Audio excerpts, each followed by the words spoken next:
Wonder Read Aloud, chapter title, Voices in the Dark. Finally, after what seemed like a forever of running, someone yelled, "I think we lost him." "Amos?" "I'm right here," said Amos's voice a few feet behind us. "We can stop," Miles yelled from farther up. "Jack," I yelled. "Whoa," said Jack, "I'm here." "I can't see a thing." "Are you sure we lost him?"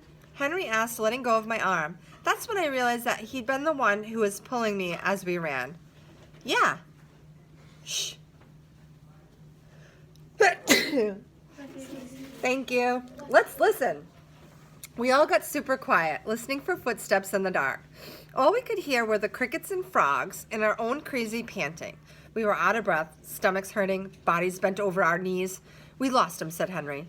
"Whoa, that was intense. What happened to the flashlight?" "I dropped it." "How did you guys know?" said Jack. "We saw them before. They looked like jerks." "You just rammed into them," I said to Amos. "I know, right?" laughed Amos. "He didn't even see it coming," said Miles. "He was like, 'Are you a freak too?' And you were like, 'Bam,'" said Jack. "Bam," said Amos, throwing a fake punch in the air. But after I tackled him, I was like, "Run, Amos, you schmuck. He's 10 times bigger than you." And I got up and started running as fast as I could. We all started laughing. I grabbed Augie and I was like, "Run," said Henry. "I didn't even know it was you pulling me," I answered. "That was wild," said Amos, shaking his head. "Totally wild. Your lip is bleeding, dude." I got in a couple of good punches," answered Amos, wiping his lip. "I think they were 7th graders. They were huge." "Losers," Henry shouted really loudly, but we all shushed him.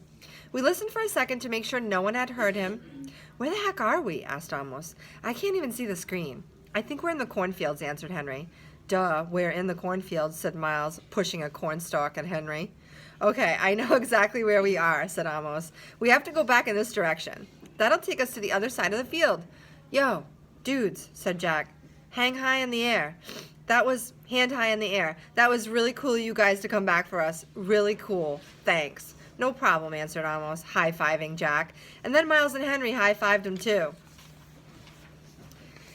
"Yeah, dudes, thanks," I said, holding my palm up like Jack just had, though I wasn't sure if they'd high-five me too. Amos looked at me and nodded. "It was cool how you stood your ground, little dude," he said, high-fiving me. "Yeah, Augie," said Miles, high-fiving me too. "You were like, 'We're littler than you guys.'" I didn't know what else to say, I laughed. "Very cool," said Henry, and he high-fived me too. "Sorry I ripped your sweatshirt." I looked down and my sweatshirt was completely torn down the middle. One sleeve was ripped off and the other was so stretched out it was hanging down to my knees. "Hey, your elbow's bleeding," said Jack. "Yeah," I shrugged. It was starting to hurt a lot. "You okay?" said Jack, seeing my face. I nodded. Suddenly I felt like crying, and I was trying really hard not to do that. "Wait, your hearing aids are gone," said Jack. "What?" I yelled, touching my ears. The hearing aid band was definitely gone. That's why I felt like I was underwater. "Oh no," I said. And that's when I couldn't hold it anymore. Everything that had just happened kind of hit me and I couldn't help it. I started to cry.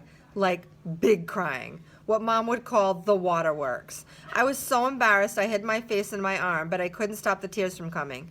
The guys were really nice to me, though. They patted me on the back. "You're okay, dude. It's okay," they said. "You're one brave little dude. You know that?"